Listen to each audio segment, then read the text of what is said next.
Google Analytics 4, qu'est-ce que c'est? Je pense que si vous regardez cette vidéo, c'est que vous commencez à en entendre parler un peu partout et que vous vous posez des questions. Donc Google Analytics 4, c'est un nouveau type de propriété proposé par Analytics qui correspond en fait à un nouveau système de mesure du trafic web. Donc jusque-là, GA4 était connu sous le nom de A+ Web.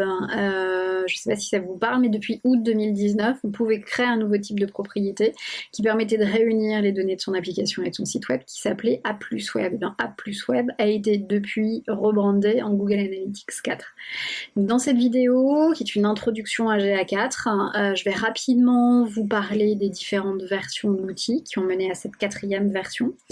Je vais aussi vous parler des avantages majeurs de GA4 versus Universal, pourquoi c'est une amélioration.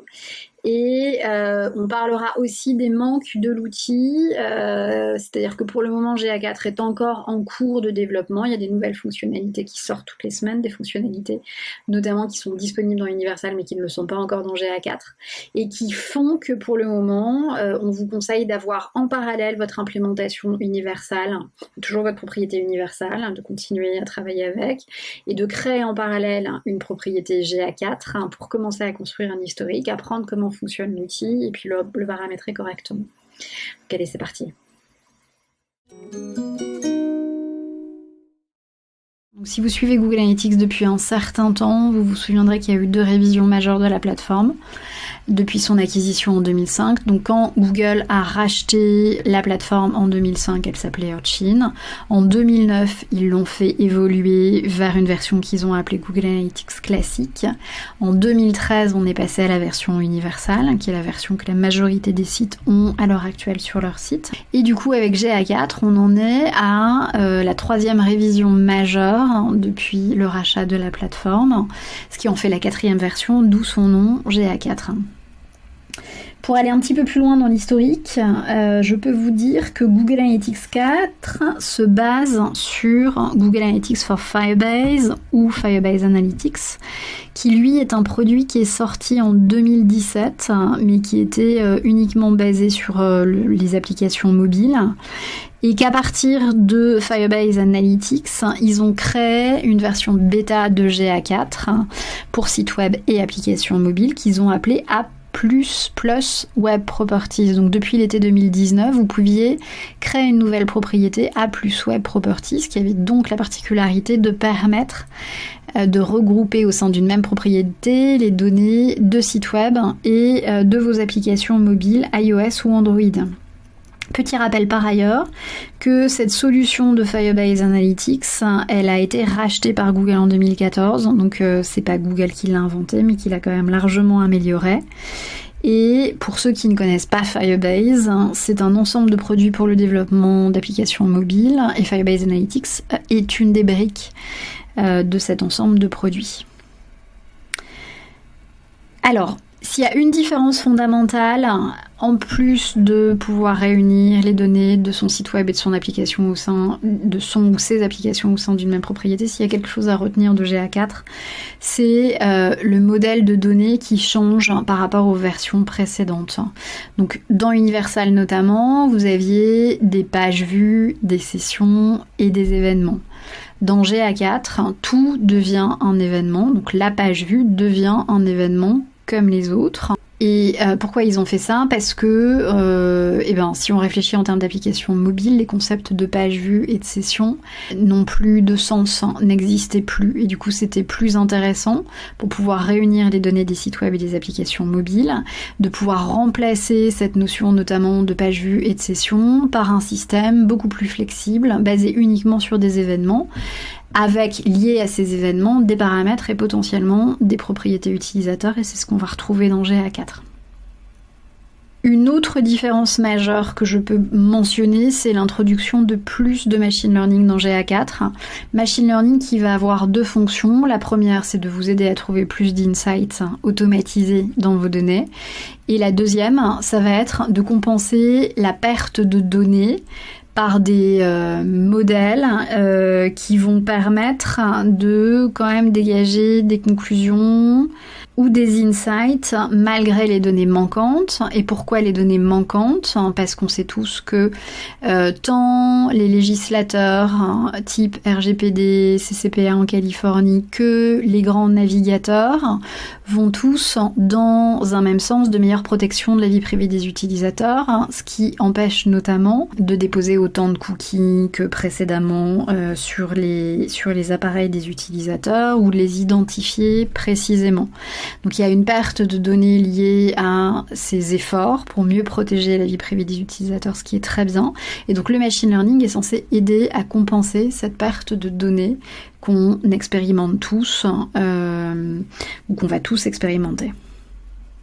Alors, GA4 a pas mal de nouvelles fonctionnalités versus Universal qui rendent ce nouveau type de propriété vraiment intéressant. Donc on en a déjà mentionné quelques-uns, le machine learning, le nouveau modèle de données plus flexible basé uniquement sur des événements, et la possibilité de combiner les données de son site web et de ses applications. Et on a aussi pas mal d'autres choses que je vais vous montrer directement à partir du compte de démo GA4 proposé par les équipes Google.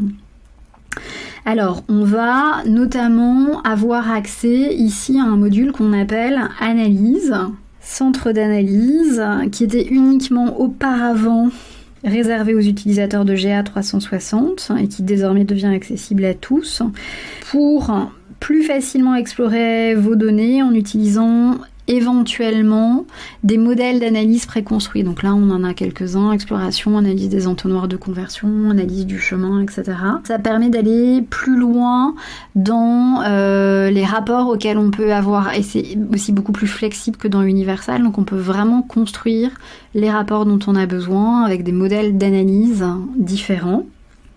Un autre avantage, enfin une autre fonctionnalité vraiment intéressante dans GA4 à laquelle on n'a pas accès dans Universal, c'est la possibilité d'exporter ces données dans BigQuery. Et donc il faut aller dans l'administration pour trouver l'association à BigQuery. Et donc c'est pareil, auparavant c'était uniquement réservé aux utilisateurs de la version GA360, donc la version payante, et maintenant c'est disponible pour tous, et donc ça va permettre d'importer toutes ces données dans BigQuery pour ensuite pouvoir les interroger en utilisant du SQL et éventuellement de les combiner avec d'autres sources de données, type commande du back-office, CRM, etc., pour pouvoir aller beaucoup plus loin dans son reporting. Alors une autre des grandes améliorations de GA4, c'est la possibilité d'activer ce qu'on appelle les mesures améliorées. Donc les mesures améliorées dans GA4, elles vont remonter automatiquement un certain nombre d'interactions de vos utilisateurs avec votre site. Auparavant, pour remonter ces interactions, il fallait rajouter un tag supplémentaire, donc c'est un petit peu manuel. Maintenant, c'est fait de façon automatique. Et donc le type d'interaction que vous allez pouvoir remonter de façon automatique, c'est par exemple les scrolls, donc les défilements verticaux de vos pages, quel pourcentage de vos articles par exemple lisent vos visiteurs, ça peut être la lecture de vos vidéos, les clics sortants, donc les clics que vos utilisateurs font qui les amènent vers un autre nom de domaine que le vôtre, et d'autres choses encore dont on reparlera. Une autre nouvelle fonctionnalité que je peux vous introduire ici, c'est la disponibilité d'un rapport qu'on appelle le Debug View. Ici, pour avoir de la donnée dans ce rapport Debug View, c'est pas fait par défaut, il faut soit rajouter un plugin, soit activer un paramètre dans son tag. J'en reparlerai dans une autre vidéo, mais en attendant ce rapport, il va vous permettre de voir comment Analytics reçoit la donnée à partir de votre navigation sur votre site. Donc vous allez pouvoir de cette manière notamment voir si GA reçoit la donnée comme vous le souhaitez, avec les paramètres que vous souhaitez, pour pouvoir débugger votre implémentation. Voilà, il y a d'autres fonctionnalités encore qu'on abordera au cours des vidéos de formation qui vont suivre. Donc on l'a vu, GA4 a de nouvelles fonctionnalités versus Universal qui rendent ce nouveau type de propriété très intéressant, mais il faut garder en tête que le produit est encore en développement, même s'il n'est plus officiellement en bêta, et que de nouvelles fonctionnalités sortent encore régulièrement, mais il en manque. Il en manque versus Universal. Donc par exemple, ce qu'on n'a pas encore à date dans GA4, c'est les entonnoirs multicanaux, qui permettent de mieux comprendre comment vos différents canaux marketing interagissent entre eux avant la conversion. Les annotations, on peut pour le moment pas laisser de notes pour expliquer les grandes variations dans ces chiffres, dans ces KPI. On n'a pas non plus pour le moment la possibilité de créer des statistiques calculées ou de créer ses propres regroupements de canaux marketing personnalisés.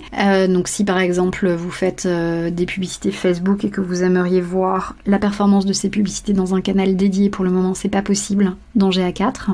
On peut pas faire de regroupement de contenu, donc regrouper son trafic par catégorie de page. On peut pas utiliser de filtre, excepté le filtre basé sur IP.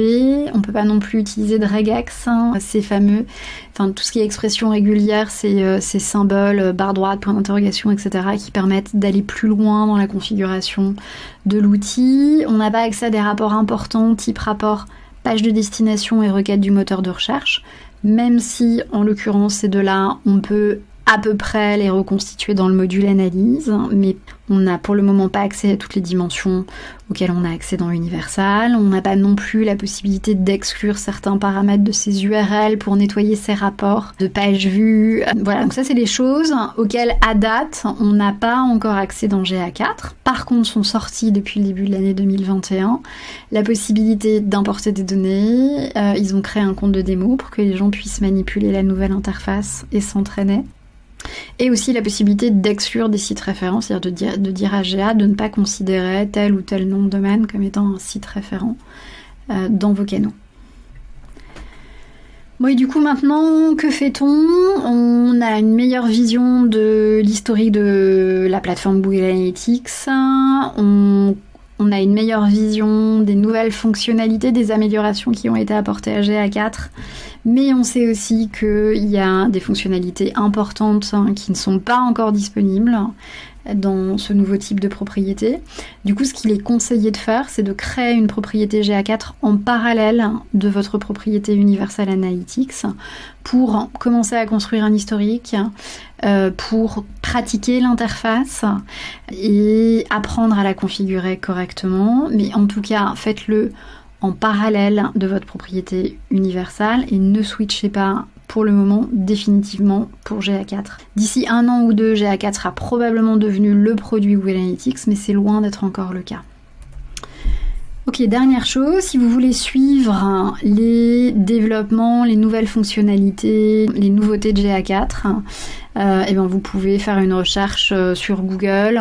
Il suffit de taper support Google Analytics 4 nouveautés et vous devriez assez facilement trouver le lien qui vous liste date par date les changements, améliorations qui sont apportés à cette nouvelle version GA4.